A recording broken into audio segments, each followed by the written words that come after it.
함께 만드는 언론 미디어 협동조합. 여기는 국민TV. 함께 만드는 언론 미디어 협동조합. 여기는 국민TV.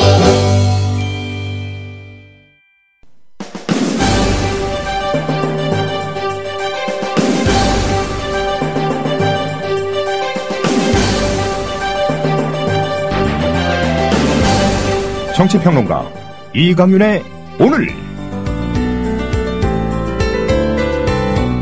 안녕하십니까, 이강윤입니다. 오늘은 서울대 법대 조국 교수가 오늘 자신의 페이스북에 올린 글을 오프닝으로 공유하고자 합니다. 김진태 검찰총장, 서울법대 선배로 학승 수준의 불교 지식과 소양을 가진 것으로 유명하다. 최동욱 전 검찰총장과는 사법연수원 동기생인데 최 총장이 쫓겨난 뒤 후임자로 취임했다. 그러나 김 총장, 이제 검사 인생 최대의 승부를 해야 한다. 좌고 우면하지 않고 성완종 리스트 인물들에게 정면으로 칼을 겨눈다면 임기를 못 채울 것이다. 그러나 검찰 조직 내부는 물론 국민들에게 칭찬받을 것이다. 만약 검찰총장 시켜준 박근혜 대통령 눈치를 보거나 자신의 한참 후배로 박 대통령의 각별한 총애를 받는 우병우 민정수석과 조율하면서 선택적 칼질을 한다면 임기는 채울 것이다. 그러나 그 오명은 역사에 남을 것이다. 김 선배, 송나라의 도원이 저술한 불교서적 경덕전 등록에 나오는 백척간두 진일보라는 귀절의 깊은 뜻을 잘 아실 것이다. 검사로서 오를 곳까지 올랐다. 무슨 자리를 더 바랄 것인가? 이제 몸을 던지시라. 조국 교수의 글입니다. 기계와 정의 하나로 먹고 산다는 검사들, 그 총수인 김진태 총장이 학교 후배인 조국 교수의 글에 어떤 생각일지, 그리고 어떻게 행동할지 지켜보겠습니다. 잠시 후 시작합니다. 경아, 오랜만에 경아를 만나서 너무너무 좋군. 저도 좋아요, 선생님. 오늘따라 경아의 얼굴이 유난히 빛이 나는 걸. 마치 밤하늘의 샛별처럼 말이야, 경아. 선생님이야말로 건강한 청년처럼 변하셨어요. 뭐랄까, 그 이전의 무기력한 선생님이 아닌 야성을 다시 찾은 사나이? 처음엔 나도 새싹 땅콩차가 숙취에만 좋은 줄 알았어. 그런데 차를 곁에 두고 마신 지 얼마 후부터 내가 남자였다는 걸 깨닫게 됐지. 어쩐지 오늘따라 활력이 넘친다 했어요, 선생님. 어때, 경아? 뜨거워요. 인터넷 다음에서 전창걸을 검색하시고 전창걸닷컴으로 오세요. 전화주문은 070-8635-1288, 070-8635-1288입니다. 주 기자님, 지난 주말에 콘도 다녀왔는데 진짜 좋았대. 주 기자님은 콘도 회원권도 갖고 있나 봐요? 부럽다. 이번에 회원권 114 거래소에 의뢰해서 싸게 구입했다는데? 콘도 회원권은 비싸지 않아요? 회원권인데? 근데 이 콘도 회원권이라고 다 비싼 게 아닌가 봐. 회원권 114에 알아보니까 종류도 많고 다양한 상품들 엄청 많던데?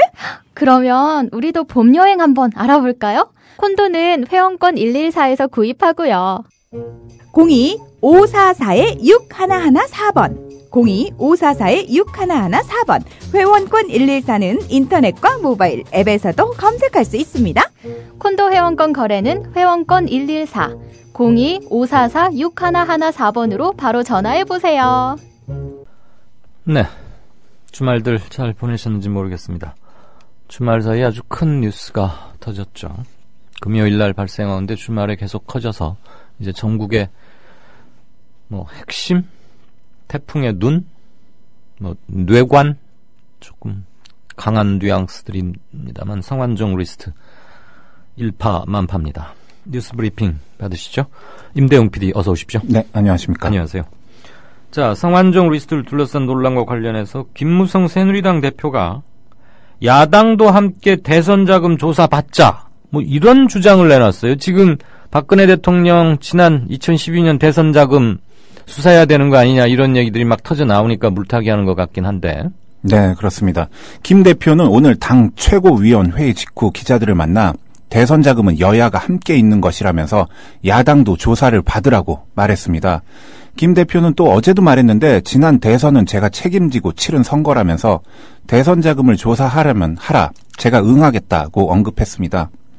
여야 일각에서 제기되는 특검 도입 주장과 관련해 김무성 대표는 특검으로 갈 경우 국회에서 의결해야 하고 특검을 새롭게 구성해야 하는 등 그럴 시간적 여유가 없다고 일축했습니다. 김 대표는 다만 국민들이 검찰 수사 결과를 놓고 판단하지 않겠느냐면서 그때 가서 내용이 이해가 안 간다고 그러면 그때 특검을 갈 수 있다고 생각한다고 설명했습니다. 예, 국민이 도저히 이거 가지고는 안 되겠다. 좀 더 파헤치자 그러면은 그때 특검 한번 생각해 볼 수 있다 뭐 이런 얘기인데 무엇보다도 지금 야당도 함께 대선 자금 조사 받자 이러니까 새정치민주연합의 문재인 대표가 당시 대선 후보였죠. 못된 버릇이다. 이렇게 뭐 한마디로 딱 거두절미하면서 일침을 놨군요. 네, 그렇습니다. 문 대표는 오늘 당 최고위원 회의 뒤 기자들을 만나 자꾸 남 탓만 하고 언제까지 그렇게 해서 국민의 심판을 피할 수 있겠느냐면서 이렇게 말했습니다. 문 대표는 이어 나도 성완종 리스트에 오른 것이냐고 반문하며 성완종이 새정치에 대선 자금을 제공했느냐 무슨 엉뚱한 소리를 하느냐고 지적했습니다. 문재인 대표는 여권 등이 과거 참여정부 때 성완종 전 경남기업 회장에 대한 특별 사면을 거론한 것에 대해 그 사면 과정에 성완종 회장이 돈을 줬다고 그러면 특검 대상이 돼야 한다면서 그런데 그런 일이 없지 않았느냐고 따졌습니다. 네. 나도 성완종 리스트에 오른 것이냐 이렇게 반문했다 이거죠. 그 물타기 참 교묘합니다. 김무성 새누리당 대표. 오늘 국회에서 대정부 질문이 열렸는데 정청래 새정치연합 의원이 이완구 역시 성완종 리스트에 올라있죠. 네, 그렇습니다. 이완구 총리에게 당신 사퇴하시오. 뭐 이렇게 정면으로 대놓고 말했군요. 네. 정 의원은 오늘 열린 국회 대정부 질문에 참석한 자리에서 이 총리를 향해 총리와 청와대 비서실장은 법무부 장관이나 민정수석 등을 통해 직간접적으로 수사를 조율하고 지휘할 위치에 있다면서 직에서 사퇴해야 할 것이라고 주장했습니다. 정 의원은 또 성 전 회장이 숨지기 직전 만났던 지역 정치인들에게 이 총리가 10수차례 전화를 걸었던 데 대해 외압이 아니냐고 이 총리에게 따졌습니다.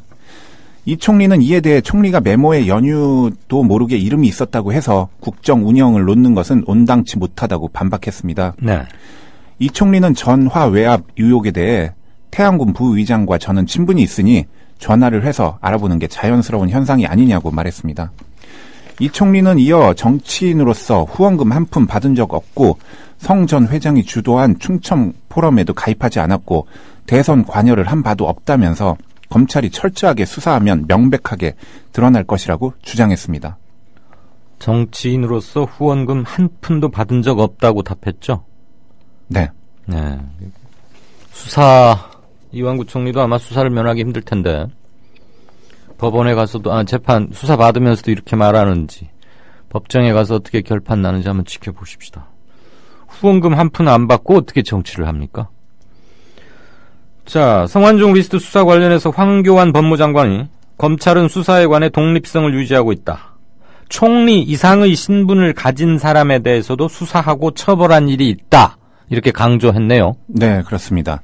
오늘 대정부 질문에 참석한 황교안 장관은 현직에 있다고 해서 검찰 수사가 영향을 받지 않는다며 이렇게 말했습니다. 황 장관은 이어 현직에 대해서 신분에 구애받아 본 적이 없다면서 수사하고 결론이 나는 대로 처리해왔다고 주장했습니다. 황 장관은 이완구 총리와 이병기 대통령 비서실장의 지휘를 받는 검찰 수사 결과를 국민들이 믿을 수 있겠느냐는 물음에 대해 검찰은 비서실장의 지휘를 받지 않고 국무총리의 지휘도 받지 않는다면서 수사에 관해서는 독립성을 유지하고 증거와 법리에 따라서 판단하고 결론을 내리고 있다고 말했습니다. 황 장관은 특별수사팀 수사의 핵심을 묻는 질문에 지금 언론에 제기됐던 성 회장의 관련된 리스트와 거기에 나와 있는 내용들의 진실을 밝히는 것이 핵심이라고 생각한다면서 법 절차를 거쳐서 진실을 밝혀내고 그것에 대해서 국민들에게 평가를 받도록 하겠다고 했습니다. 네. 조금 전에 방송 시작하기 전에 속보 하나 들어온 거 보니까 검찰이 고 성 회장의 바지 주머니에서 나왔다는 그 쉬운 5글자가 쓰여 있는 메모지, 그게 평소 성 회장의 필체와 동일하고 고 성완종 회장이 직접 작성한 것으로 확인했다라고 특별수사팀이 밝혔더군요. 그건 뭐 충분히 알 수 있는 사실이었습니다만 검찰이 이제 공식적으로 확인을 한 거니까 뭐 증거가 되네 안 되냐 이런 얘기는 할 필요는 없을 것 같고요.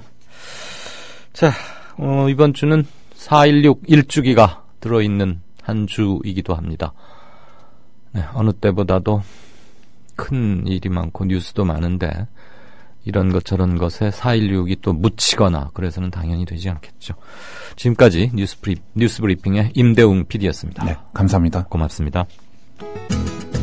월간 다운로드 수 1000만, 팟캐스트계의 에이스 국민 라디오가 광고주를 찾습니다. 직접 찾아서 선택해 듣는 방송, 청취 몰입도가 높은 방송, 지상파 케이블 광고와 차원이 다릅니다. 부담 없는 가격, 소비자의 열띤 반응, 전혀 다른 광고의 블루오션을 경험해 보십시오. 국민라디오 @gmail.com으로 문의해 주시면 상세히 안내해 드리겠습니다.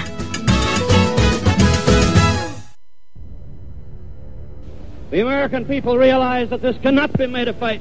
Our working thesis tonight is this quotation. If this fight against communism is made a fight between... 안녕하세요. 뉴스K 앵커 노지민입니다.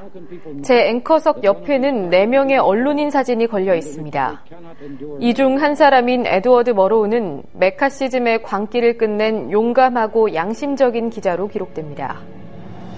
숨죽여 있던 미국의 지성을 일깨운 계기였습니다. 어느 누구는 뉴스 앵커가 특정한 주장을 펼치는 것이 점잖지 못하다고 지적합니다. 하지만 시시비비를 가리는 것은 언론인의 사명입니다. 뉴스K가 그 사명을 일깨우면서 한국 언론을 선도하겠습니다.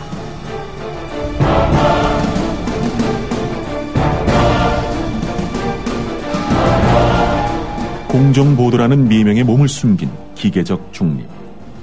품위 품격이란 미명의 존재를 감춘 엘리트주의.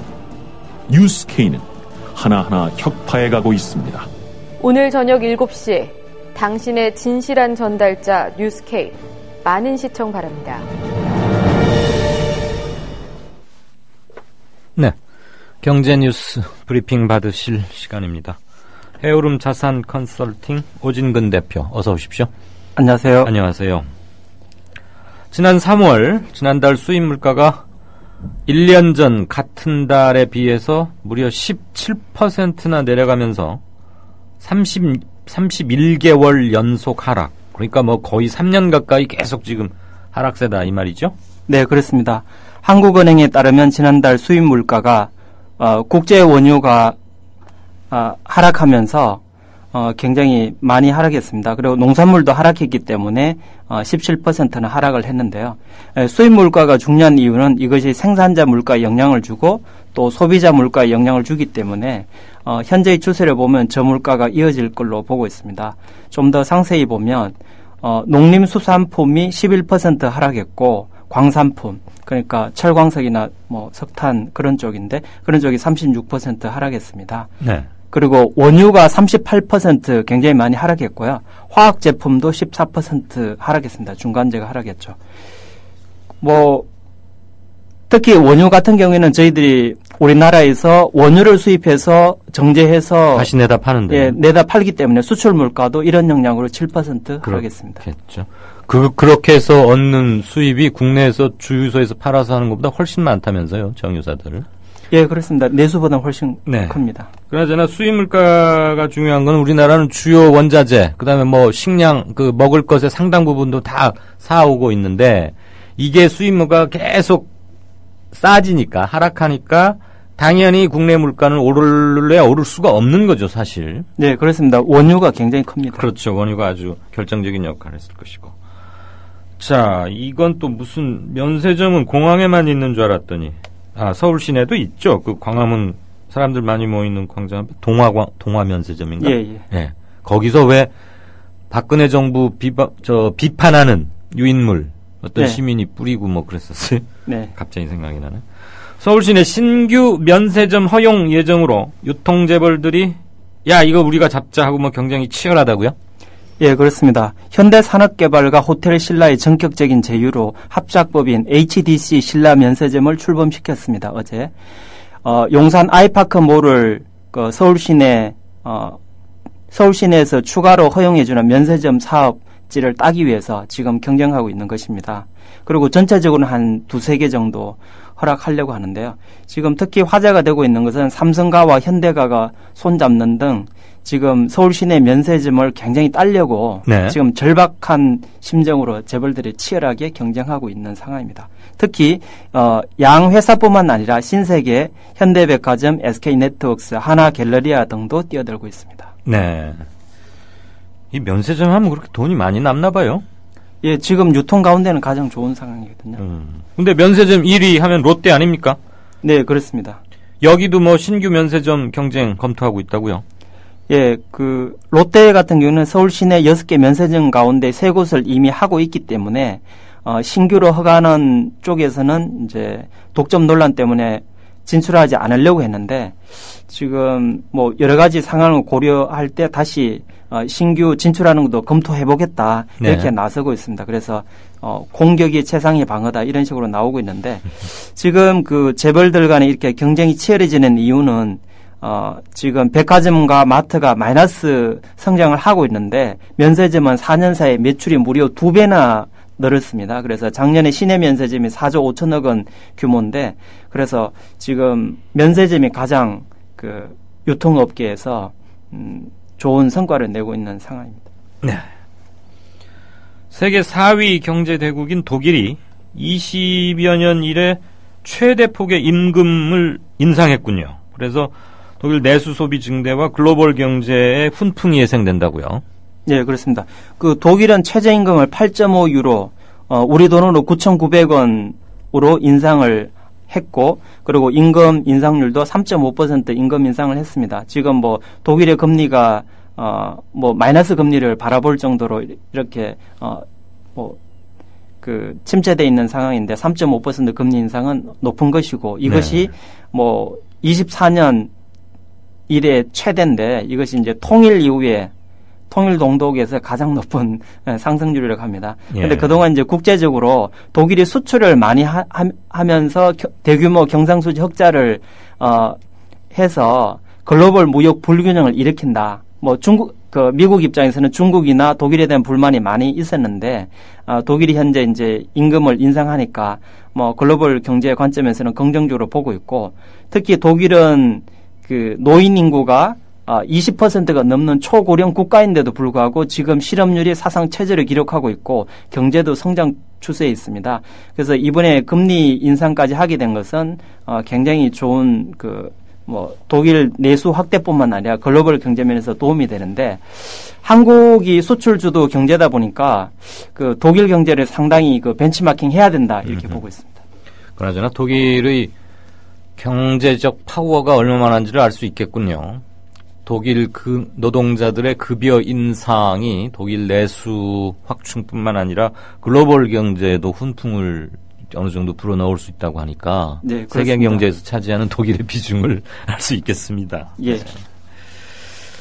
자,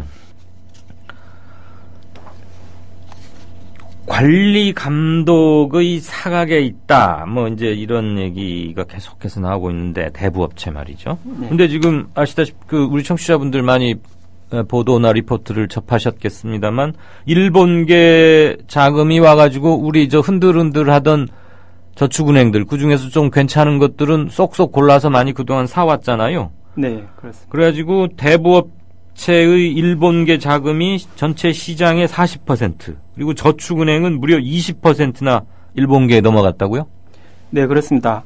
아프로 파이낸셜, 산화머니, 미즈사랑, KJI 이런 일본계의 빅4 대부업체가 한국 대부업 시장의 42%를 장악한 것으로 나타났습니다. 특히 대부업계 같은 경우에는 대출 이자율이 31에서 35%로 굉장히 높기 때문에 서민들, 대학생, 주부, 실직자 등 서민들이 이용하는 것인데 일본계가 많이 장악해서 우려가 커지고 있고요. 금융감독원 자료에 따르면 일본의 4대 대부업체 자산이 4조 3천억 원을 기록했습니다. 앞으로 파이낸셜이 25%를 차지하고 산화머니가 12%를 차지하고 있는데요. 네. 저축은행에서도 한 20%를 차지합니다. SBI, OSB, 친해, OK, JT 저축은행입니다. 이들의 자산은 7조 5천억 원 정도 되고 대부업 자산은 전체 20%고 특히 1위인 SBI 저축은행은 10%를 차지하고 있습니다. 그 은행 하나가 저축은행 전체 자산의 10%요? 예. 어마어마하군요. SBI 저축은행. 예. 이야. 자산이 3조 7,700억, 그럼 한 4조 된다는 얘기인데. 네. 우리나라 지금 제1금융권, 은행권에서 제일 조그만 데가 어디죠? 전북은행. 이런 거, 지방은행 중에. 예, 지방은행은 한 50조 원. 50조 원? 예. 그래도 그렇고. 예, 대형은행은 한 300조 원. KB 이런 데가 그렇습니까? 예, 우리은행이나 KB? 예, 그런 데가 300조 원. 300조 원. 예. 오 대표 조금 마이크를 가까이. 예. 예. 네. 계속되는 경기 불황으로 생명보험 회사의 보험 해지, 그렇죠. 이제 더 이상 보험을 못 붙는다 이거죠. 그래서 보험 해지가 지난 2008년 금융위기 수준을 벌써 넘어서 버렸다고요? 예, 그렇습니다. 이 경제 뉴스 브리핑 시간을 통해서 주로 가계부채가 늘어나는 부분에 대해서 말씀드리는데 이것은 또 다른 관점에서 좀 위험 신호가 오고 있는 것인데요. 어떤 거죠? 예, 그러니까 가계부채가 늘어나는 것도 위험이지만 실제로 이미 가계가 저축을 했던 보험을 해지한다는 것도 위험 신호다 이렇게 보고 있습니다. 네네. 이미 금융위기 수준을 이제 능가했는데 작년에 보험을 해지한 것이 18조 6천억으로 전년에 13조 6천억에 비해서 무려 27%를 급증했습니다. 가계가 그만큼 압박을 받고 있다는 것이고요. 그리고 보험을 2달간 내지 않아서 해지되는 경우도 한 2조 원 정도 되기 때문에 상당히 많이 늘어났습니다. 그리고 해약 건수도 465만 건이나 되기 때문에 90만 건 1년 사이에 늘어나서 굉장히 어렵습니다. 그런데 구조적으로 전세금이 연간 4년간 8% 정도 증가되는데 가계소득은 연 4% 절반밖에 증가가 안 됐기 때문에 그런 요인이 있고 또 그동안에 이제 구조조정에 따른 실직도 많이 증가했기 때문에 어려운 가계 상황을 반영하고 있습니다. 네. 보험의 효력 상실, 그러니까 이제 더 이상 붙지 못해서 보험으로서의 기능을 상실하고 해제 직전 단계 그런 걸 말하는 거죠. 이렇게 되면은 중도 손해가 굉장히 클 텐데. 네, 그렇습니다. 그 효력 상실도 무려 24%나 급증했다고요? 네, 그렇습니다. 올 1월 1년간 보면은 이제 1조 9천억이나 이제 해지가 되는데 이것은 이제 2개월 이상 보험금을 납입하지 못하면 해지가 되는데 네. 지금 이것이 이제 실업률이 상승한다든지 전세가 급등 여러 가지 생활비 부족 그런 것들 때문에 해지가 많이 일어나고 있고요. 중소득층에서 상대적으로 참 보험이 꼭 필요한데 지금 많이 해지가 되고 있어서 좀 위험 신호다 이렇게 보고 있습니다. 그렇군요. 이런 여파일 텐데 생보사의 보험설계사라고 부르죠. FC 이렇게 부르든가요. 네. 옛날에는 아주머니들도 많이 했는데 요즘은 대학 나오고 젊은 친구들도 많이들 하잖아요. 예. 여기 6년 만에 4만 6천 명이 줄거나 폐업하거나 그만뒀다고요. 예, 그렇습니다. 6년 동안이에요? 아니면 6년 동안 그만둔 사람의 합이 4만 6천이란 얘기예요? 예, 그렇습니다. 지금 생명보험사만 했을 때 그렇게 되는데 저금리, 저성장의 수기성이 악화된 생보사들이 조직을 대폭 축소하고 있습니다. 실제로 보험금이 조금씩 줄어들고 있거든요. 전체 네, 보험금이. 네. 지난번 방송에도 말씀드린 것처럼 우리나라가 GDP의 11.5%까지 보험금이 올라갔기 때문에 이제 보험이 정체되고 소폭 감소하는 그런 변화들이 일어나고 있고요. 물론 설계사들이 이탈해서 이제 법인 보험 대리점을 하는 경우도 있지만은 전반적으로 보험의 성장 둔화로 인해서 설계사가 13만 명으로 줄었습니다. 이것이 8년 만에 가장 낮은 수치인데 생명보험사 소속 설계사는 글로벌 금융위기 이후로 지속적으로 감소해 왔고 2009년 초에 17만 6천 명이 있는데 지금 13만 명이니까 4만 6천 명이 감소했습니다. 네. 그러니까 뭐 돌아다녀봐야 보험 드는 사람도 없고 자꾸 이렇게 중도에서 깨고 그러니까 할 일이 없어지니까 보험회사에서도 아유 당신들이 이제 나가시오 이렇게 내쫓아낸다는 얘기 아닙니까? 예, 그렇습니다. 참 문제입니다. 이렇게 힘 빠지는 뉴스만 전해드려서 죄송한데 어쩔 수가 없습니다. 가끔은 좀 희망 있는 뉴스도 찾아는 보겠습니다. 네, 긍정적인 뉴스 찾아보겠습니다. 그게 우리 오 대표 탓은 아니죠. 네, 지금까지 경제뉴스 브리핑 해오름 자산 컨설팅의 오진근 대표였습니다. 감사합니다. 고맙습니다. 하나만 물어볼게요. 우리 실종자 가족인데요. 지금 완전히 잠겨서 수색 작업 안 되는 거예요. 시신 올라온 것도 없어요. 국민라디오 세월호 참사 1주기 특집 방송 잊지 않을게 끝까지. 미디어 협동조합 국민라디오는 오는 4월 16일 그렇게 295명이 세상을 떠나고 9명이 아직 발견되지 못한 전대미문의 세월호 참사 1주기를 맞아 11시간 특별 생방송 잊지 않을게 끝까지를 보내드립니다. 아침 7시부터 저녁 6시까지 전라남도 진도 팽목항 임시 스튜디오에서 보내드리는 이 방송은 조합원 애청자 여러분과 함께 미원의 상태인 세월호 참사의 진실 규명 한 목소리로 요구할 것입니다. 국민라디오 세월호 참사 1주기 특집 방송 잊지 않을게 끝까지 여러분의 많은 애청 바랍니다. 이 프로그램은 미디어 협동조합 광주지역협의회와 함께합니다.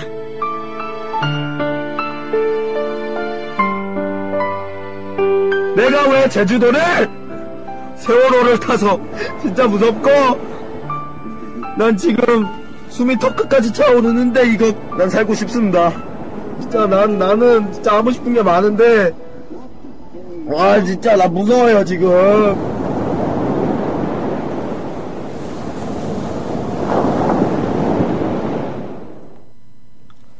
네, 4시 58분 다 되어가고 있습니다. 청취자 게시판 좀 보겠습니다. 지금 이 시간 여러분은 어떤 견해를, 어떤 생각들을 하고 계시는지요? 아이고. 인무리님, 인무리? 책 잘 읽고 있습니다. 제 책 얘기 같네요. 딱 새로 고침하자마자 이게 떠서 순간 망설였습니다. 이걸 읽어야 되나 말아야 되나. 1년간의 오늘 우리 방송 기록이 아프지만 이런 작업해준 이강윤 앵커에게 고맙다는 말씀 주신다고. 아이고 제가 감사하죠. 벌써 사셨군요. 교보 이런 데는 아직 그렇게 많이 들어오지가 않아서 뭐 몇 권 안 들어와가지고 허탕친 제 친구들이 야 뭐 책 사러 갔더니 없더라 이런 문자를 어제 받긴 했습니다. 책 표지를 올려주셨는데 뭐 나온 김에 말씀드리죠. 내일 오후 3시에 제가 광화문 광장에 4.16 가족협의회 그리고 범국민 대책본부 분들 찾아뵙고 제가 책을 좀 몇십 권, 한 40권 좀 기증하겠다는 뜻을 전해드렸습니다. 그랬더니 내일 오후 3시에 그럼 와달라. 마침 그 회의도 있고 하니까. 그래서 무슨 거창하게 무슨 전달식 이런 게 아니고 그때 오면은 이제 사람들이 좀 있을 터이니까 그렇게 하면 되겠다. 그래서 뭐 좀 이렇게 몇몇 분들에게는 책도 드리고 싶고 그러는데 그냥 광화문에 갖다 드리는 게 훨씬 의미가 있는 것 같아서 40부쯤을 제가 출판사에서 사가지고 그렇게 했습니다. 혹시 여러분들 뭐 이 참 슬픈 내용이라 읽어주십사 이렇게 말씀드리기도 좀 그래요. 더군다나 지금 시행령과 세월호 선체 인양 이 문제 가지고 광화문에서는 연일 전투 수준의 집회, 시위가 벌어지고 있고 지난 1년간 하나도 달라진 게 없어서 오히려 너무 가슴이 아파서 삭발하신 분들 그 까칠한 머리를 보고 있으면 막 죄인인 것 같아서 차마 눈을 못 들겠고 얼굴을 못 마주치겠고 이런 때라 전국도 어수선하고 말이죠. 그래서 책 좀 읽어주세요, 사주세요 이런 말씀 더군다나 민망해서 못하겠는데 이강윤의 오늘의 청취자분들께는 한 말씀 드리자면 같이 만드신 책입니다. 이건 제가 지난 1년 오프닝 클로징을 준비하면서 오늘은 뭘로 할까, 어떤 말씀을 드릴까, 그런 것들을 모은 게 한 85%쯤 되고요. 나머지 15%는 제가 쓴 칼럼과 노무현 재단에 가서 발표했던 세월호 관련, 세월호가 왜 변질됐는가, 왜 대참사가 정치적 문제로 변질됐고 국민들을 양분시키고 이간질시키고 대통령은 어디로 숨어버렸나, 그 주제로 쓴 토론문인데 꽤 깁니다. 그다음에 이제 여러분들 좋아하시는 장도리, 경향신문의 장도리 화백하고 한겨레의 장봉군 화백, 그 만평을 월별로 모아가지고 이강윤의 오늘 월별 오프닝 그 맨 뒤에 이렇게 붙여서 편집을 했습니다. 책값이 조금 인터넷에서 사면 10% 할인돼가지고 11,000 얼마라던데 조금 부담이 되실 수는 있겠습니다만 함께 만든 책이라고 생각하고 애착을 좀 가져주시면 감사하겠습니다. 그 책의 수익금 일부도 당연히 광화문에 또 기증을 할 거고요. 박씨는 내꼬라는 닉네임 쓰신 분이네요. 저는 3년 전 LG 생활에 주식 투자해서 지금 2배로 올랐어요. LG 생활이 그 종목 이름인가 보죠. 어휴, 잘하셨네요, 이분. 사도 요한님, 이강윤 앵커, 그리고 임약사 PD님, 워렌 버핏 60초, 오진근 대표, 잘 들을게요. 선대인 박사나 우석훈 박사와고는 또 다르게 경제뉴스가 편하게 들립니다. 대단히 고맙습니다. 우리 오진근 대표가 굉장히 준비를 꼼꼼히 하십니다. 이강윤쌤 안녕하세요. 잘 듣고 있어요. 독일 국민이 부러워요. 로니님. 정말이죠? 독일 임금 인상 3.8% 올려줬다고 세계 경제가 그거에 기댄다니 원참 대단합니다. 선견님, 박근혜는 이제 사면초가다. 경남 민심, 충청 민심 다 돌아서고 청와대에서 십상시 내시더라고 빵개놀이나 해야지. 빵개놀이가 뭐죠? 종편 뉴스 패널들 목소리 톤을 보니까 문재인이 다음 대권 대세인 것 같다. 문재인에게 시중 잡배들 또 문전성시를 이루겠어. 이런 분화방의 날파리들이 문제죠. 종편에 나왔던 도저히 말이 안 되는 그 패널들 이제는 그 입으로 또 딴소리 하고 있답니까? 그랬더니 수상한 닭님께서 4.16 당일날 바로 외국 나가는 거 보니까 뭔 일을 터뜨릴 모양이다. 글쎄요. 정말 이 오동팔님 감사합니다. 올려주신 이 사진 보고 눈물이 확 울컥했는데요. 이 사진 원 파일을 좀 어떻게 구해서 갖고 싶군요. 광주 5.18 단체 회원들이 진도 팽목항을 찾아서 세월호 희생자를 추모하고 조속한 세월호 선체 인양을 정부에 촉구하면서 내건 현수막입니다. 5.18 엄마가 4.16 엄마에게 당신 원통함을 내가 아오, 힘내소, 쓰러지지 마시오, 이렇게 적혀 있습니다. 우리 현대사의 가장 큰 비극이자 굴곡이자 민주화의 분기점이었고 영웅적인 투쟁, 영웅적인 항쟁, 그래서 현대사의 물꼬를 뒤바꿨던 그 1980년 5월 5.18 그 5.18 희생자들의 엄마들 여전히 하늘 가슴에 안고 있죠. 지금 35년째인가요 이제? 그 엄마가 4.16 엄마에게 당신 원통함을 내가 아오, 힘내소, 쓰러지지 마시오. 다른 그 어느 글귀보다도 무겁고 아프고 격려가 느껴집니다.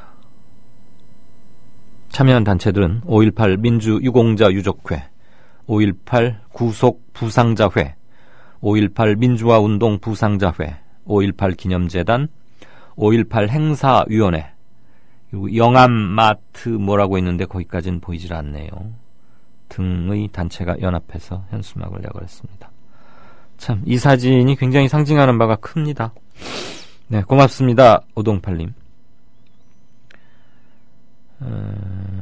낯짝이라는 아이디를 쓰시는 분. 이 강신명 경찰청장 말이에요.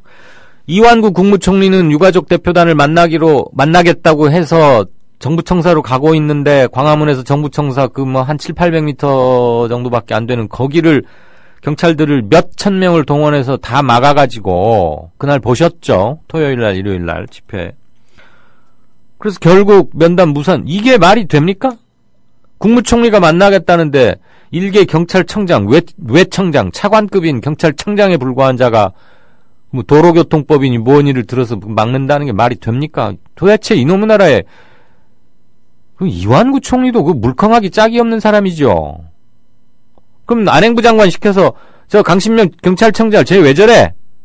내가 유가족 면담하겠다는데 당연히 길 트고 여기까지 에스코트는 못할 망정 뭐하는 짓이야라고 호통을 쳐야지. 하긴 성완종 리스트에 지 이름이 올라갔으니 지금 정신이 빠져서 그런 거 쳐다나 봤겠습니까마는 한마디로 넋 빠진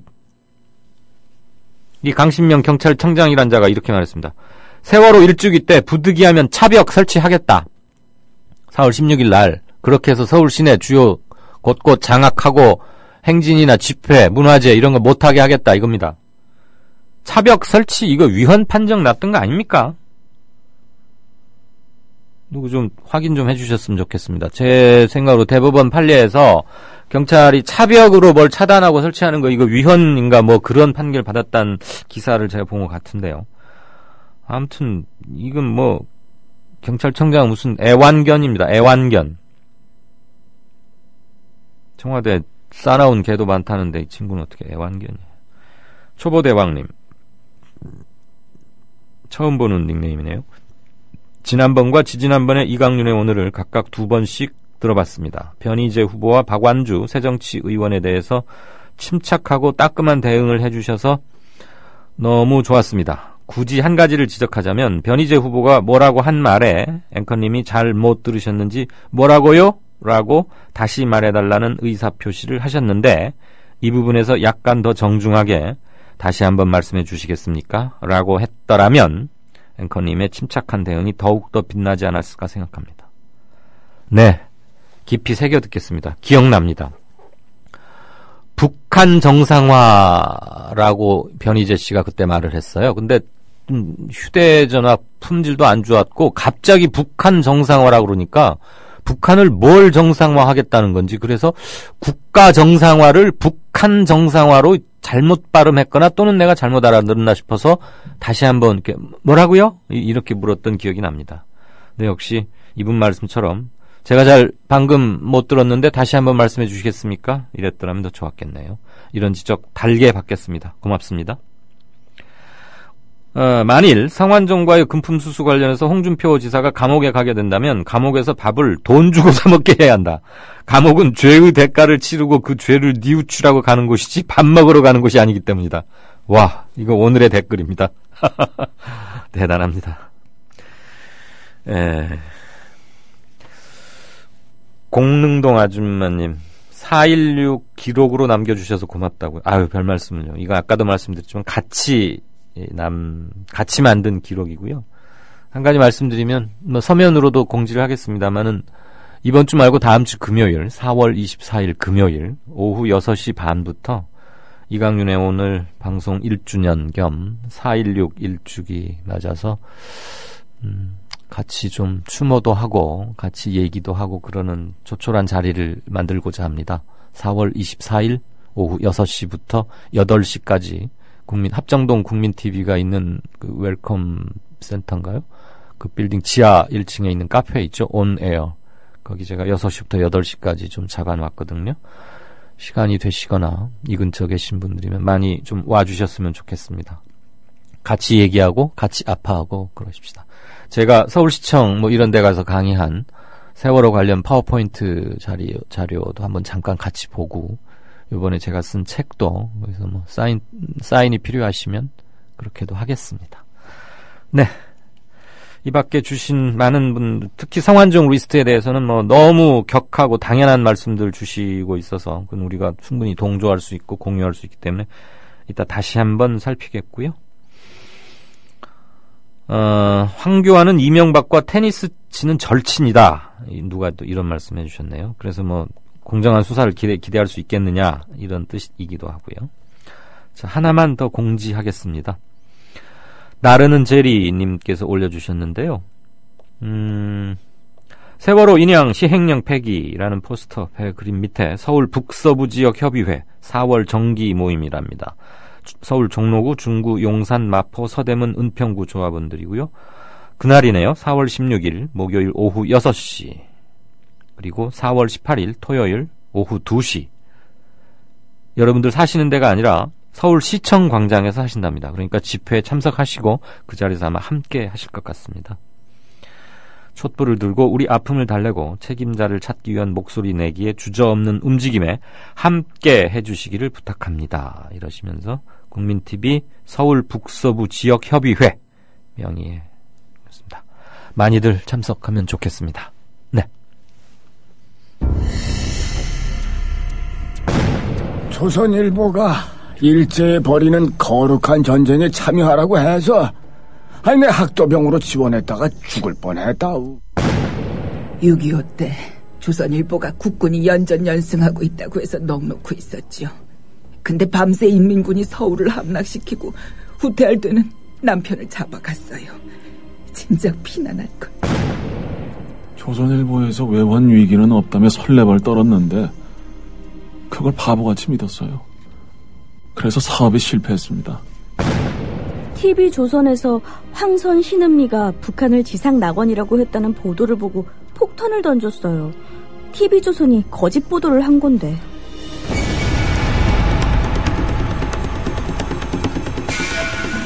이런 조선일보가 여전히 신문시장 1위를 독점하고 있습니다. 조선일보 같은 족벌신문, 수구 기득권 세력의 대변 매체에 집중된 언론 권력을 시민에게 돌려주자는 운동. 이게 바로 미디어 협동조합 운동입니다. 조합원이 아니신가요? 서둘러 가입해주세요. 조합원이신데 조합비를 아직 못 내고 계신가요? 서둘러 자동납부 신청을 해주세요. 인터넷 국민.tv 또는 서울전화 3144-0933, 3144-7737로 하시면 됩니다. 네, 정가 산책. 한국일보 양정대 기자 안녕하세요. 네, 안녕하세요. 주말에 계속 이게 커지더니 아주 긴박하게 네. 뭐 검찰, 정부, 청와대 막 정당들 돌아가는데 성완종 리스트 결국 2012년 그러니까 박근혜 현 대통령 대선 그겁니다. 그 대선 자금 논란으로 번지네요. 이게 뭐 옳게 가는 겁니까? 일단 뭐 대선 자금 수사 쪽으로 가는 거는 불가피한 상황이 됐습니다. 네. 지금 성완종 전 경남지역 회장이 이 사망하기 직전에 경향신문하고 인터뷰를 하면서 네.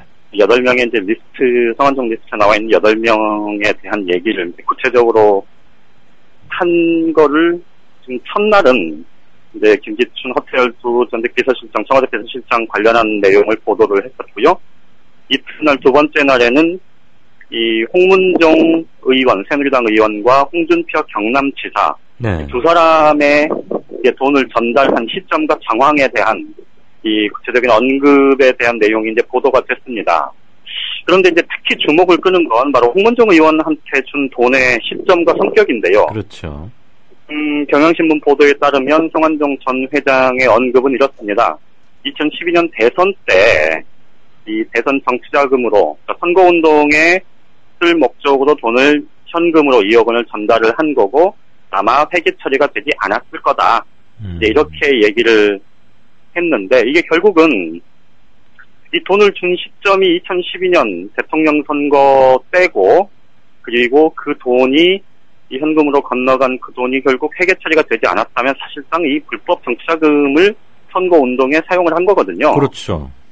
그렇게 되면 결국은 대선 자금이 어떻게 쓰여졌느냐, 어떻게 모이고 어떻게 쓰여졌느냐에 대한 그 수사로 확대될 가능성은 뭐 거의 100%다. 뭐 이렇게 봐도 무방할 것 같습니다. 왜냐하면 실제 이제 우리가 그 큰 선거 한 번씩 치르면 보통 이제 선관위에 이 회계 처리를 한 다음에 이제 신고를 하지 않습니까? 선거 비용 신고를 하는데 이 당시 2012년 대선 당시에 이 새누리당과 새정치연합이 신고한 액수는 법정 이 대선 선거비용 530몇억 정도 될 텐데요. 그거보다 훨씬 적은 478억 원 정도, 그리고 480 한 2, 3억 원 정도. 그러니까 여당인 새누리당과 야당인 새정치민주연합, 당시 민주당이었죠. 이 양당이 한 480억 원 정도 안팎에서 썼다고 이제 선관위에 신고를 했는데, 그 신고한 거는 말씀드렸듯이 이제 회계 처리가 다 된 돈들이죠. 그런데 지금 성완종 전 회장이 홍문종 의원에게 줬다는 그 돈의 성격은 회계 처리가 되지 않은 선거자금이었을 거다. 선거자금 이렇게 이제 추정이 가능한 거고요. 예. 실제로 지금 홍문종 의원이 당시에 이 새누리당 이 박근혜 후보 선거 캠프에서 조직 총괄본부장을 지냈고, 그래서 전국의 조직 관리를 사실상 이 총괄했던 사람이기 때문에 실제로 조직이 운영되려면 그만큼 돈이 들어갔을 텐데, 그 돈이 결국은 지금 홍문종 의원이 주장하는 것처럼, 해명하는 것처럼 의원들이 십시일반 객출해서 쓰는 그런 정도로 충당이 됐겠느냐 하는 그런 의심은 사실 합리적인 의심일 수 있고요. 네. 그래서 검찰이 어쨌든 수사를 시작을 하면 2012년 대선 자금의 이 모금과 또 사용 이런 부분들로 이 수사가 갈 수밖에 없는 그런 상황이 됐습니다. 예, 홍문종, 홍준표. 홍문종 씨는 그동안 올랐던 구설만 해도 A4 용지 한 장 가지고는 도저히 안 되던데, 정리하기가. 이번에 또 2억 건이. 홍문종 의원은 이것저것 구설수에 오른 게 참 많았었죠. 네, 골프부터 아프리카 노예 노동인가 하고 자기 아버지 뭐도 있고, 아이고, 복잡한데, 그렇게 박근혜 대통령은 이뻐한다고 하더만, 어쨌거나 이번에 2억 걸렸고, 홍준표 지사도 이거 빠져나가기 힘들게 생겼어요. 홍준표 지사 관련한 부분은 그런데 이제 조금 조심스러울 수 있는데요. 예. 그 홍준표 지사에게 이제 돈을 그 성완종 전 회장이 이 8명 중에서 돈 액수가 써진 6명, 그리고 이제 이 구체적인 정황과 또 시점 이런 것들이 이제 설명이 보도가 된 그런 4명 중에서는 유일하게 지금 이 제3자를 통해서 이제 전달을 했다, 이렇게 지금 얘기가 나오고 있지 않습니까? 예. 그런데 물론 이제 2011년 한나라당 전당대회 때 사실은 이른바 홍준표 대세론이 이 형성이 돼 있었던 시기였고, 그리고 그때 선출되는 당 지도부는 사실 2012년 총선 과정에서 이 공천권을 행사할 수 있는 자리였기 때문에 사실은 그쪽하고 이 총선을 준비하는, 총선에 출마할 의사를 갖고 있는 사람들은 사실 여기저기 선을 대려고 무지 노력을 했었을 거고, 그렇죠. 이 정치권 이 국회 진출, 국회 입성에 상당한 뜻을 가지고 있었던 성완종 전 회장 쪽에서 이 같은 움직임은 분명히 있었을 거다라는 게 이제 상식적으로 추론이 가능한 대목인데요. 그렇죠. 사업하다가 정치에 입문했으니까 보험성으로 여기저기 돈 들고 안 다녔겠어요. 당연하지. 예. 근데 이제 다만 지금 이제 홍준표 지사 쪽에서 얘기하는 거는 배달 사고의 가능성, 혹은 자기가 모르는 사이에 이제 자기 캠프에 누군가에게 전달했을 가능성, 이런 것들을 이제 얘기를 하고 있는데요. 예.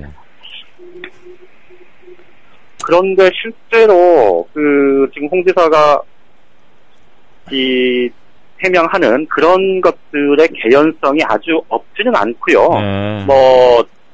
정치권 생리를 조금 아시는 청취자분들이라면 아마 그 얘기에도 일정하게 일리가 있다는 생각들은 하실 겁니다. 그러니까 이 정계 실력자한테 어떤 식으로든 줄을 대기 위해서 직접 만나서 이 도움을 주는 경우도 있지만, 간접적으로 제3자를 통해서 도움을 주고 나중에 이제 그걸로 해서 좀 생색을 낸다고 해야 될까요? 이제 이런 경우들이 종종 있는데, 근데 문제는 그 돈 전달자로 지금 지목이 된 이 전직 기자 출신이죠. 이 경남기업 전 부사장이었던 사람이 사실상 시인을 했다, 이제 이런 보도가 지금 나오기도 했고, 그리고 한편에서는 홍 지사도 그 사람 존재를 오늘 뒤늦게 알았다 그러면서 시인했잖아요. 뭐 뒤늦게 알았다고. 근데 뒤늦게 알았다는 게 말이 아니고요. 됩니까 그게?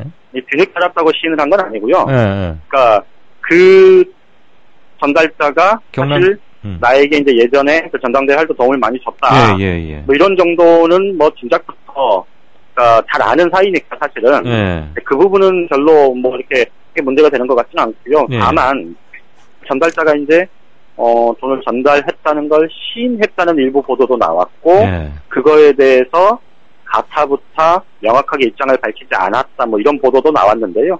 어쨌든 이제 지난 금요일에도 말씀을 드렸듯이 이런 문제들이 이제 구체적인 정황 그리고 제3자의 진술 뭐 또는 뭐 장부랄지 이런 것들이 남아 있는 이런 이제 추가적인 증거들이 확보가 되면 이게 실제로 이제 사법처리까지 갈 가능성도 있어 보이고요. 그래서 아마 홍준표 지사와 관련한 부분은 이 전달자로 지목이 된 이 사람의 진술 여하에 따라서 실질적으로 지금 사법처리 가능성까지 지금 정치권 안팎에서는 거론이 되고 있습니다. 한 가지 그 2012년도 대선자금 사와 관련해서 지금 이제 홍문종 의원만 계속 제가 말씀을 드렸었는데요.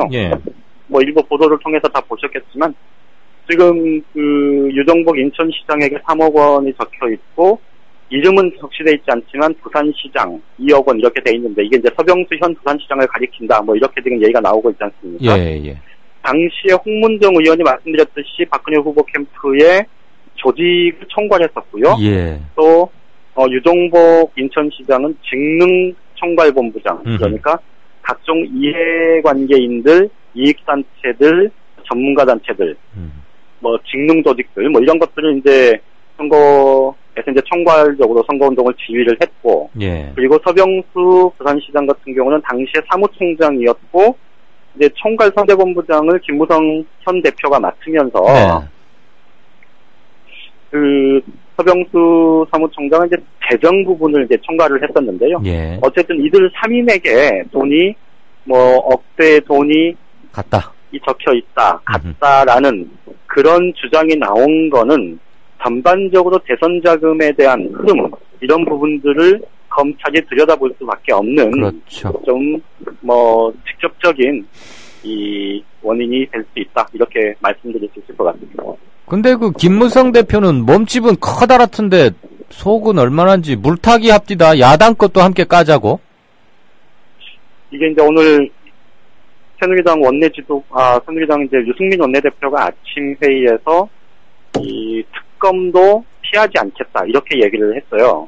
그런데 지금 당장 일단은 검찰이 철저하게 수사를 하고 만약에 검찰 수사가 미진하고 국민들의 의혹이 해소되지 않는다면 우리 여당이라고 해서 특검 피하지 않겠다, 특검자도 수용하겠다 이런 입장을 분명하게 밝힌 건데 그 아침 최고위원 회의가 끝나고 나서 이제 김무성 대표가 기자들하고 만난 자리에서 그 얘기를 했습니다. 말씀드린 대로 대선 자금 수사와 관련한 부분에 대한 이제 질문이 나오니까 지난 대선은 내가 총괄해서 치른 거고 아까 말씀드렸듯이 이제 총괄 선대본부장이었죠. 그리고 내가 아는 한 불법은 없었다. 정치자금 뭐 수사, 그 대선 자금 수사 뭐 하려면 해라. 나도 조사 받겠다. 대신 이 대선 자금은 여야 모두 썼으니 야당도 조사 받아야 한다. 해야 한다. 뭐 이런 얘기를 했는데요. 아니 그게 뭘 건덕지가 있어야 야당도 조사를 할 일이지. 우리만 받기 뭐하니까 함께 받자는 거는 논리적 근거가 약하잖아요. 논리적 근거가 약한 정도가 아니고 사실은 억지죠. 이게. 억지 물타기 억지. 왜냐하면 성완종 리스트에 뭐가 있었으면은 그 봐라 대선 자금 양쪽 다 문제 있었으니까 차제에 한번 깝시다 이래야 되는데 무슨 말 같지 않아. 그렇죠. 이제 말씀하신 그 부분이 맞고요. 그런데 이제 김무성 대표가 그 얘기를 한 데는 좀 나름의 좀 정적인 이유가 있었을 것 같습니다. 이제 미뤄 짐작컨대 말씀드렸듯이 김무성 대표는 박근혜 대통령하고 당시 이제 박근혜 후보하고 사이가 그렇게 좋지 않았었고 19대 총선 그해 4월에 치러진 19대 총선에서 사실상 박근혜 비상대책위원장이 주도했던 공천에서 탈락을 했었잖아요. 그래서 이제 그 이전부터 사이가 좋지 않았었고 그래서 그때 뭐 무소속으로 탈당해서 무소속 출마를 하느니 마느니 하다가 이제 백이종군 백이종군 하면서 이제 관계를 조금 하는 듯 했지만 어쨌든 대선 때 예. 별다른 역할이 주어지지 않다가 이제 막판이 돼서 당 대선 기구가 제대로 돌아가지 않는다. 그러니 김무성이 와서 역할을 해야 한다. 뭐 이런 이제 요구들이 많이 제기가 되면서 이제 결국은 컴백을 했죠. 이 컴백을 한 거죠. 예. 그래서 이제 어쨌든 대선을 총괄해서 치렀고 그래서 사실은 대선 자금의 운용 이런 부분들에 대해서 이 김무성 대표는 포괄적인 책임자일 수밖에 없는 상황입니다. 아, 그렇죠.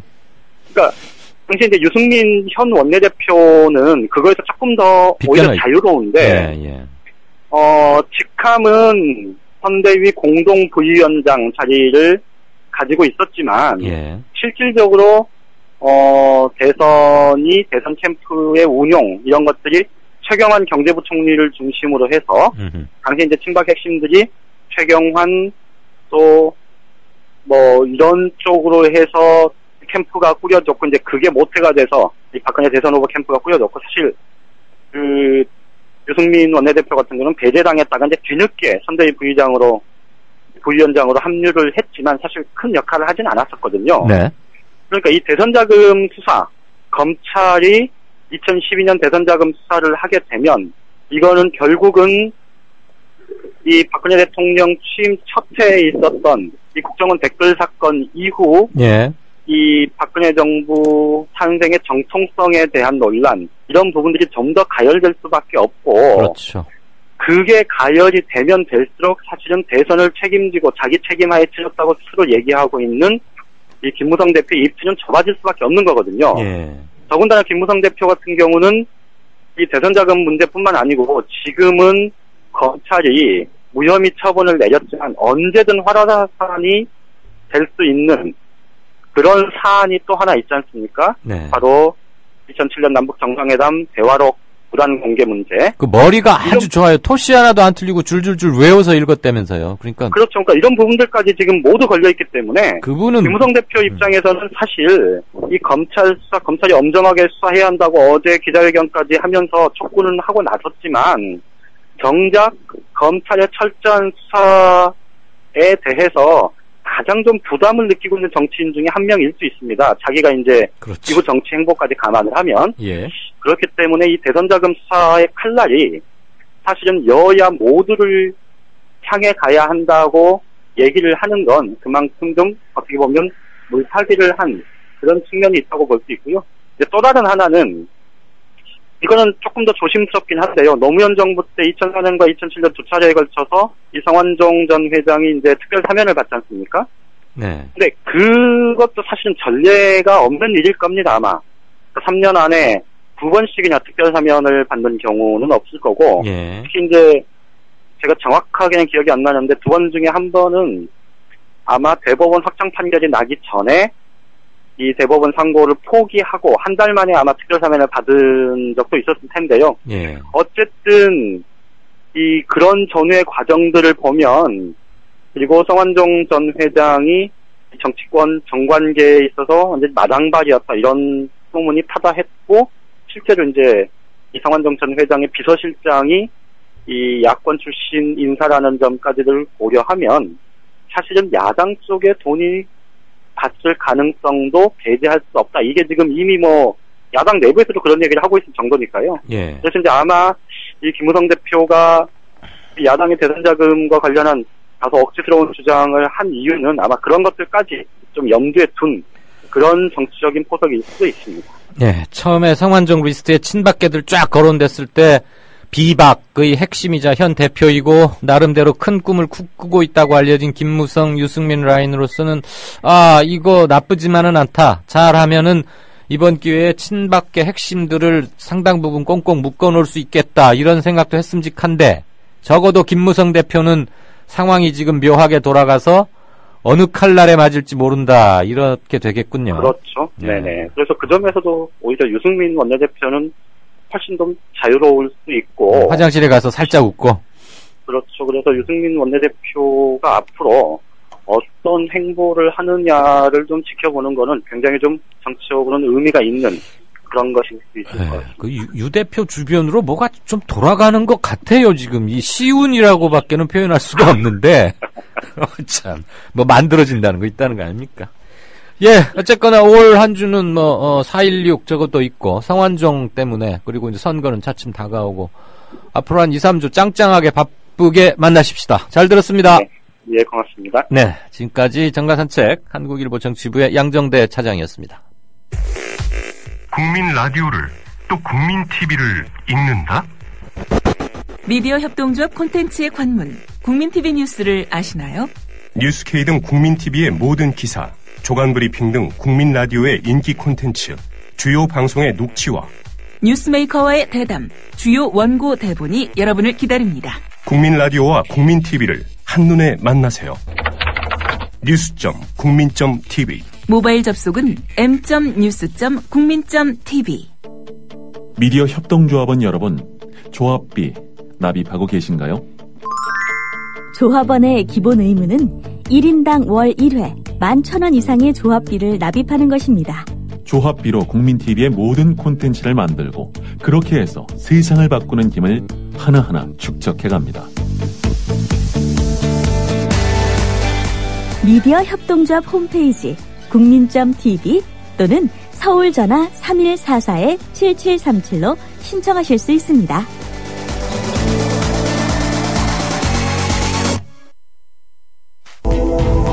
정치평론가 이강윤이 함께하는 국민라디오 이강윤의 오늘.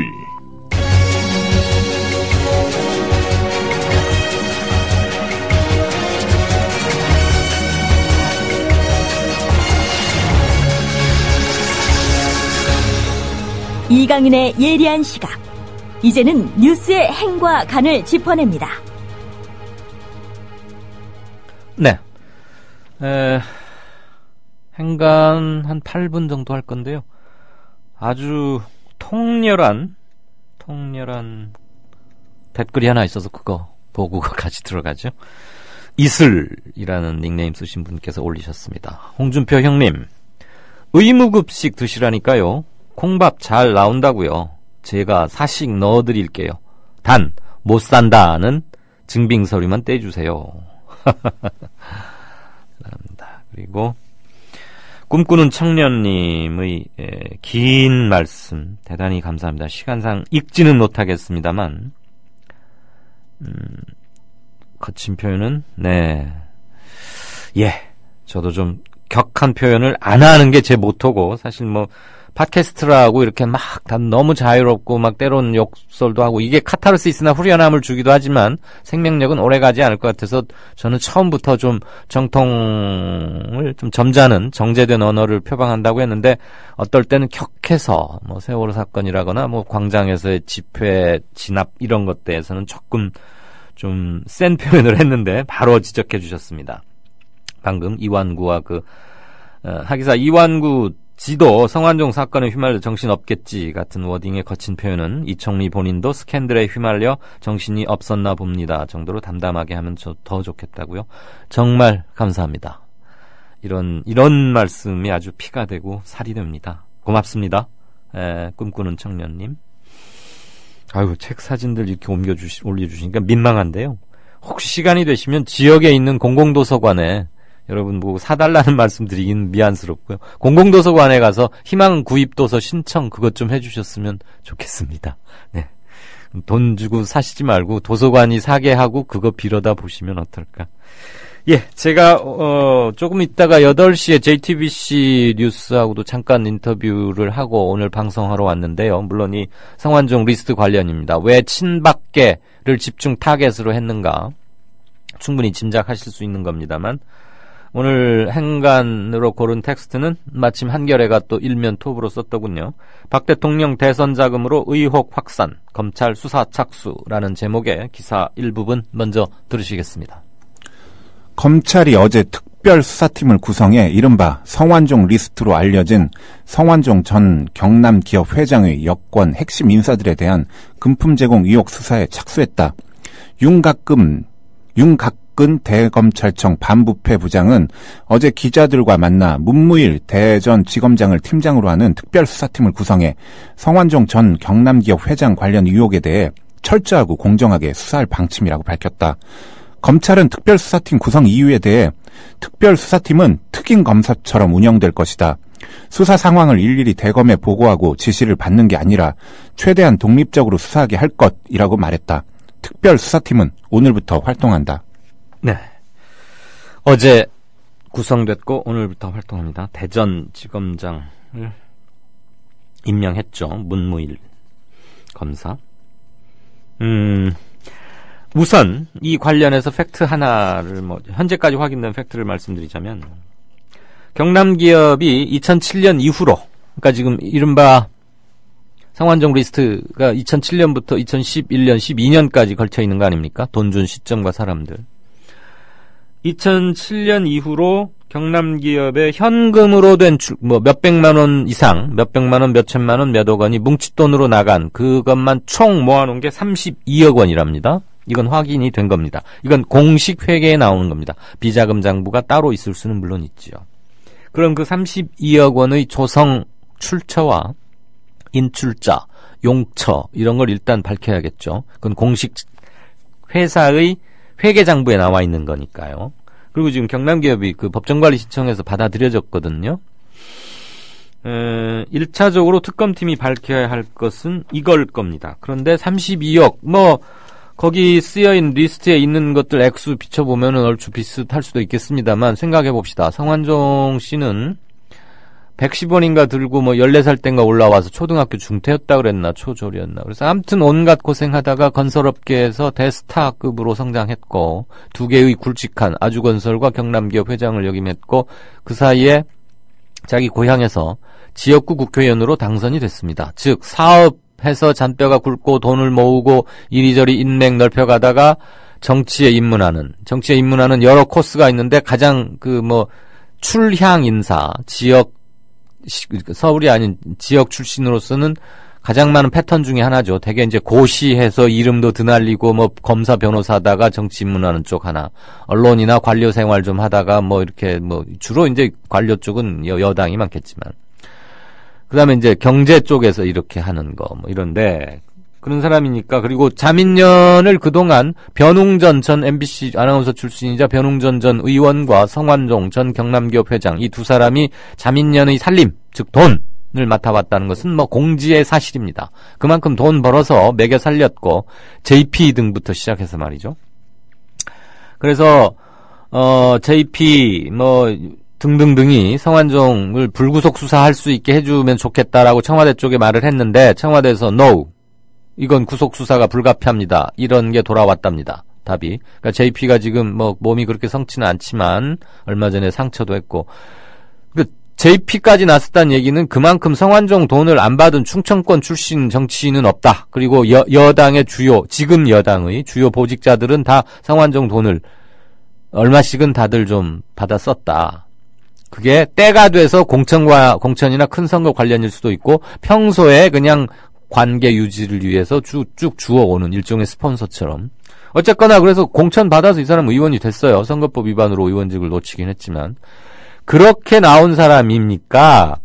저는 여기저기 보험성으로 돈 많이 뿌렸을 거라고 보고요. 그 32억 원 플러스 알파일 수도 있다고 봅니다. 또 어쩌면 사업하는 시절에는 야당 의원에게 줬을 수도 있습니다. 자기 사업을 좀 잘 부드럽게 하기 위해서.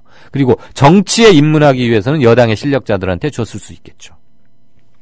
검찰이 특검이 아니라 지금 특별수사팀이 어디까지 밝혀내느냐가 문제인데 일단은 장부 및 비자금이 혹시 있는지, 비자금 조성 여부, 그다음에 그 장부를 확보해내는 것, 그다음에 현금 인출 관계를 조사하는 것, 추적하는 거가 일단이 되어야 할 겁니다. 그렇지만 작심하고 하지 않는 한은 수사는 어려울 겁니다.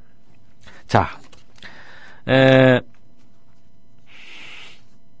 2012년 대선 당시에 홍문종 의원, 지금 의원인데 당시에는 새누리당 중앙선대위 조직총괄본부장이에요. 이 사람한테 홍문종에게 선거자금 2억 원을 줬어요. 또 그 1년 전인 2011년에는 한나라당 대표 경선에 출마한 홍준표 경남지사에게 측근을 통해서, 이 측근이 경남기업에 있다가 홍준표 캠프로 들어가서 일하는 사람이에요. 마치 오늘 홍준표 지사는 그 사람이 경남기업에 있었다는 거 뒤늦게 알았다고 그랬는데 그거 거짓말이죠.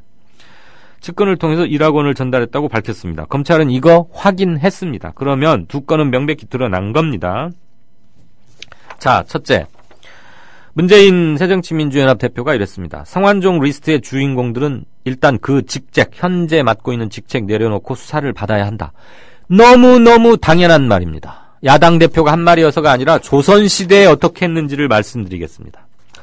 조선시대 언관, 말씀원자에 벼슬관자, 언관에게 탄핵당한 관리는 일단 사실 여부를 떠나서 일단 사직을 합니다. 직에서 나옵니다. 그리고 무고함이 밝혀지면 다시 복직을 합니다. 조선시대 때도 이렇게 했어요. 그러니까 구설에 오르거나 혐의가 있으면 그렇게 해야 되는 겁니다. 근데 지금 줄줄이 이 사람들 8명 다 나오면 말이죠. 김기춘, 허태열은 참 지금 현재 무직 상태죠. 이병기 청와대 실장 나와야지. 이완구 국무총리 나와야지. 등등등등. 홍준표 경남도지사 내려와야지. 허허, 이거 참 보통 일이 아닙니다. 대통령이 성완종 게이트에 대해서 검찰은 법과 원칙에 따라 성역 없이 엄정히 대처하라고 지시했습니다. 이런 류의 말에 우리 많이 익숙하죠. 검찰의 특별수사팀이 만들어졌다지만 우병우 민정수석의 역할이 궁금합니다.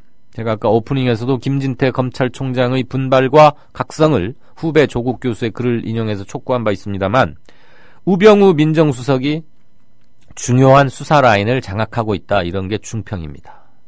자, 만에 하나 친박 핵심은 증거 없다고 무혐의 처리하고 한두 명, 홍준표 유력하겠죠. 몇몇은 그냥 뻔보기로 잡아들여서 구색 맞추기로 하거나 또는 친이나 야권 인사에게까지로 성완종 돈 계좌 추적 등에서 이렇게 찾아낸 데서 수사를 그렇게 벌려나간다면 대단히 문제는 복잡하고 꼬입니다. 국면 전환을 또 다른 수로 덮치겠다 이런 거 아니겠습니까? 그런데 만약에 그런 사정 드라이브로 몰고 간다고 해도 민심은 이제 그렇게 호락호락 속지는 않을 것이다. 왜? 국정원 대선 개입 사건, 그거는 윤석열 지청장과 권은희 수사과장을 쳐내면서 적당히 넘어갔지만, 그리고 최동욱은 혼외자 건으로 해서 쫓아내는데 성공했지만 이번 건은 다릅니다. 왜 다르냐? 자민련을 거쳐서 새누리당의 의원으로 당선됐다. 오래전에 국회의원 당선된 거 아니에요? 요번 19대 때 당선됐다가 작년인가 재작년에 의원직 잃은 사람이거든요. 지금 현재 진행형인 사건이에요. 이번 성완종 리스트는. 이건 바로 여권 내부, 그것도 친박계 핵심 내부의 균열과 이반, 그리고 작심하고 친박계 핵심을 흔들어버리는 죽음을 앞두고 고 성완종 씨가 작심하고 한 사건이기 때문에 이건 성격이 다릅니다.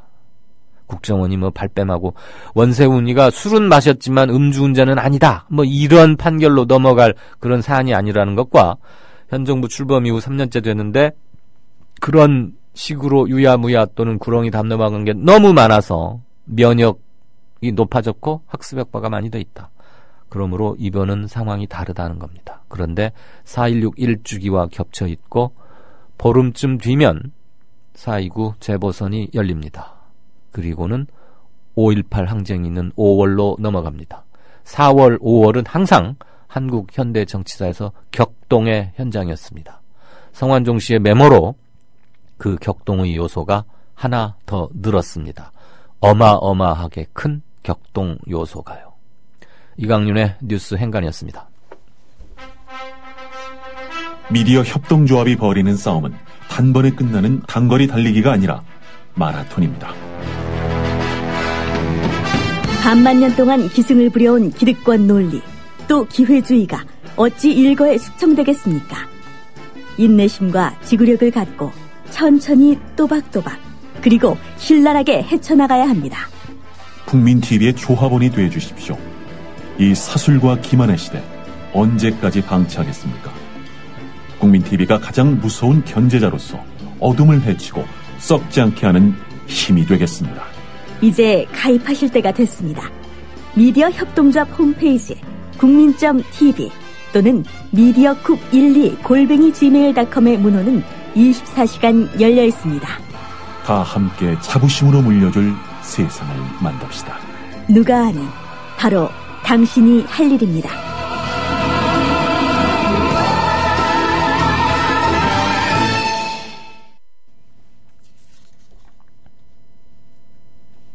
네, 5시 44분, 45분 막 들어갑니다.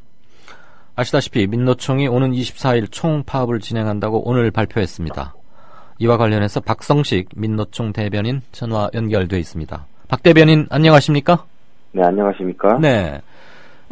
총파업 관련해서 조합원 투표를 거치셨을 텐데 결과가 어떻게 나왔나요? 네, 지난주에 결과가 나왔고 오늘 발표를 했는데요. 네.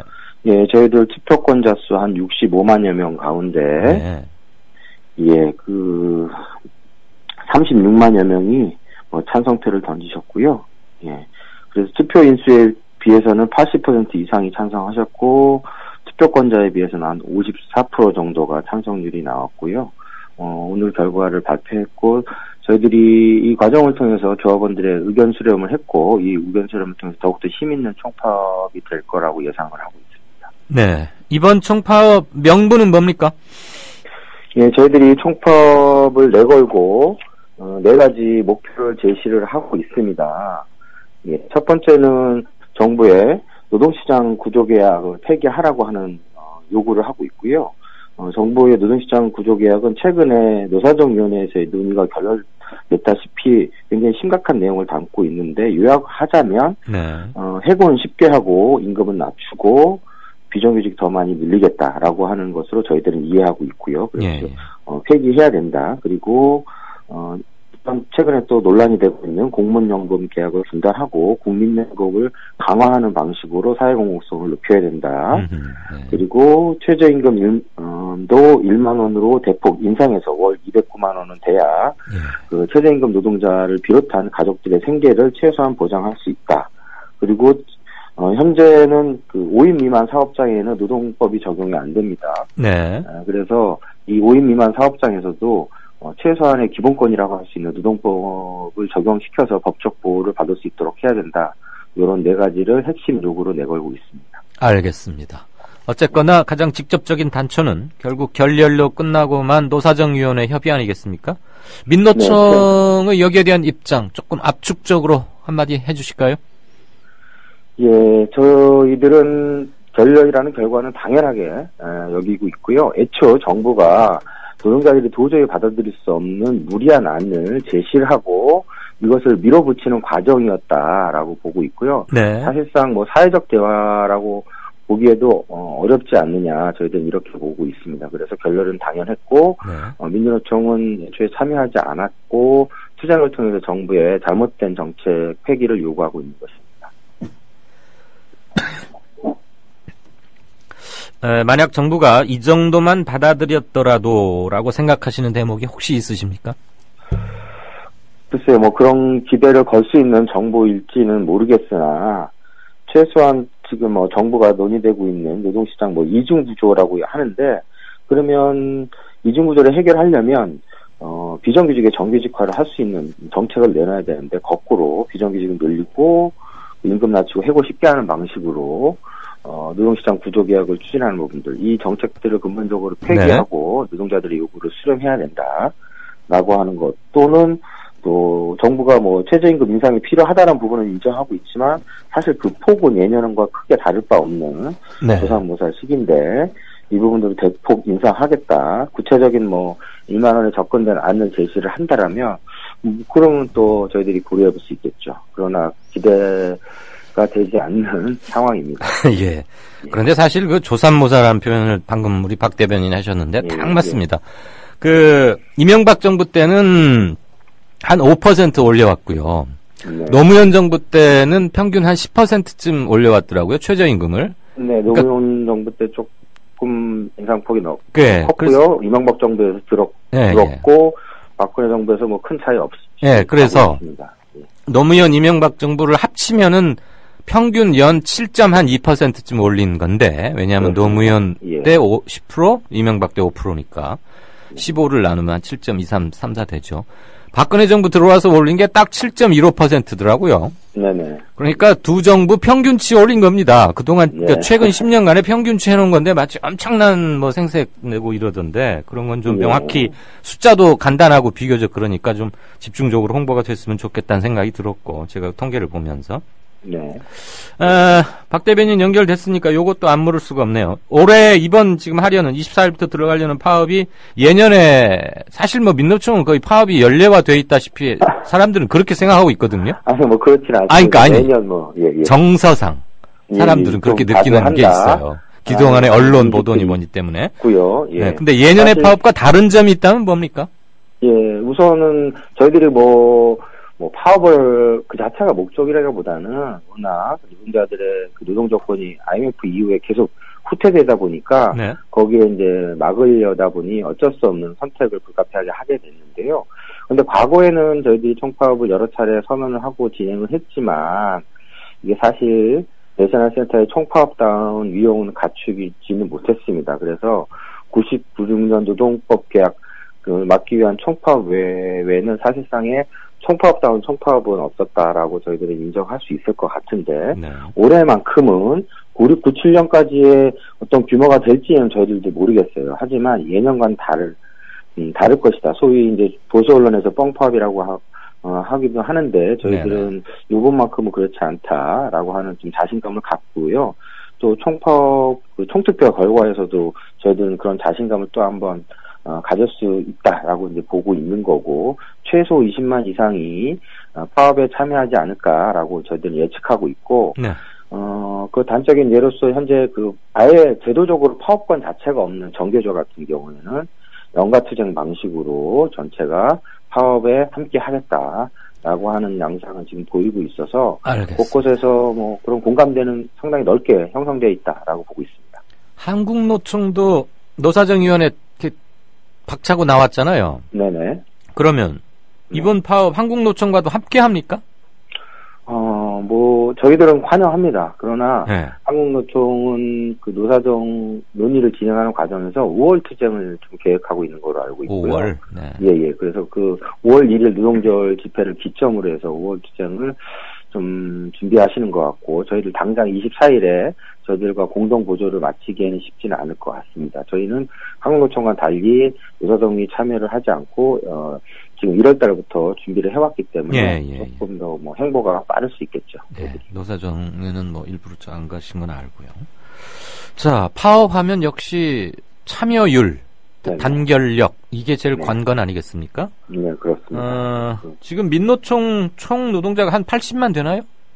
80만까지는 안 되고요. 80만까지 이른 적이 한때 86만인가 뭐 그랬던 걸로 제 기억을. 예, 80만이 넘었던 적이 있어서 상징적으로 저희들이 그렇게 표현하는 분들이 많은데 실수는 한 70만 정도 된다고 보시면 됩니다. 일부 탈퇴한 곳이 있어서 뭐 그런 사업장 탈퇴한 분들도 있고 대표적인 게 이제 KT 같은 경우에 대규모 사업장이죠. 그래서 지금 KT에서 상당한 문제가 발생되고 있는데요. 예, 그런 경우라든지 아니면 사업장 자체가 뭐 없어진다거나, 뭐 이런 경우가 좀 있었습니다. 자, 그럼 이제 지금 한 70만 되는데, 민노총 지도부에서는 이번 파업 참여율 어느 정도일 것으로 예상, 사전에 약간 좀 이렇게 파악이 되지 않습니까? 예, 저희들이 좀 대략적인 파악을 하고 있는 상태고요. 아직 개별적인 개별 단위 사업장의 보고까지는 받고 있지는 못한 상태입니다. 그래서 전체적으로 좀 파악을 했을 때 보면 최소 20만 이상은 이번 파업에 참여하게 될 것이다 라고 기대 어린 예측을 하고 있고요. 이렇게 되면 20년 가까이 된 9697년 이후 총파업 가운데는 최대 규모가 될 것으로 기대하고 있습니다. 만약에 70만 조합원 중에 한 20만이 참여한다면 약 3분의 1 정도 가까이 3분의 1 조금 안 되는 거고요.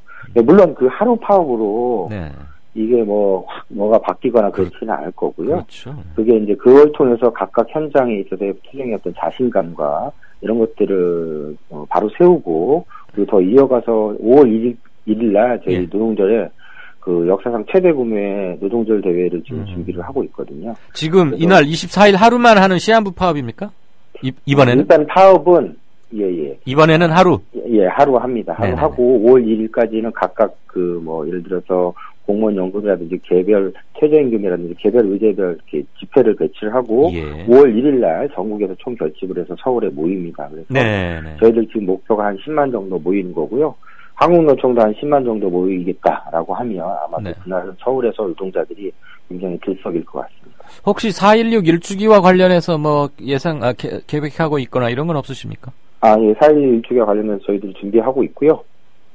물론 그 세월호, 유가족분들이 준비하는 추모대에 저희들이 굉장히 적극적으로 참여할 거고, 그 전체 그 16개 지역에서 저희들이 지역별 파업 선포대회를 열고 세월호 대회에 같이 참여합니다. 알겠습니다. 예, 그리고 18일 날은 또 서울에서 세월호 또 집회가 있잖아요. 16일, 18일 연이어서 두 개 큰 게 있죠. 그래서 18일에는 전국적으로 저희들이 서울에서 모여서 참여하는 방침을 세우고 있습니다.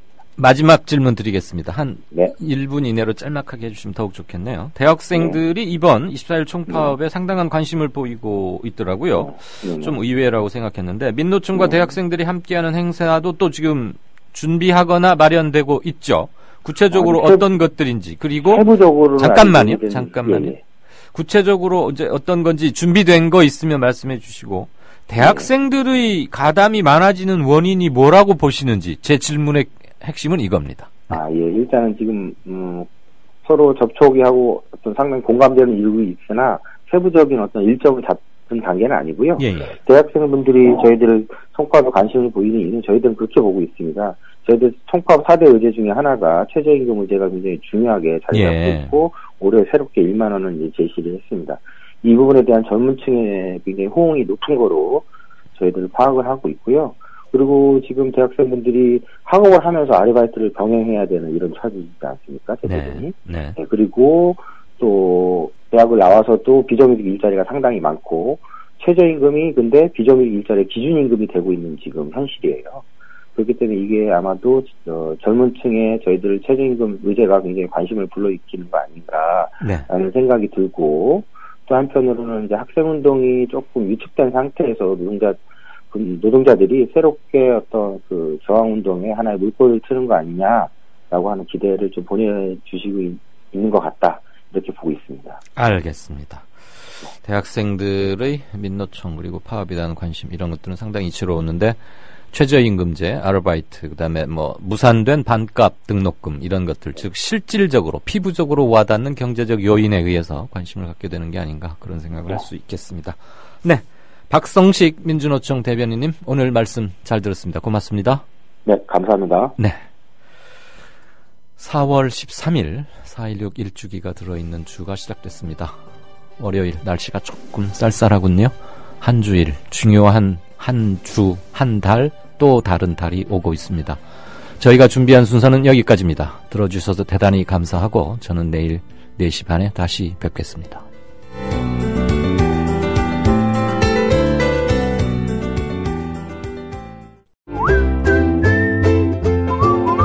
국민라디오 팟캐스트 응원하는 가장 쉬운 방법 아시나요? 다운로드하기, 별점 주기, 댓글 달기, 구독하기. 국민라디오 팟캐스트 널리 알리는 가장 쉬운 방법. 다운로드하기, 별점 주기, 댓글 달기, 구독하기. 기억하세요. 다운로드하기, 별점 주기, 댓글 달기, 구독하기.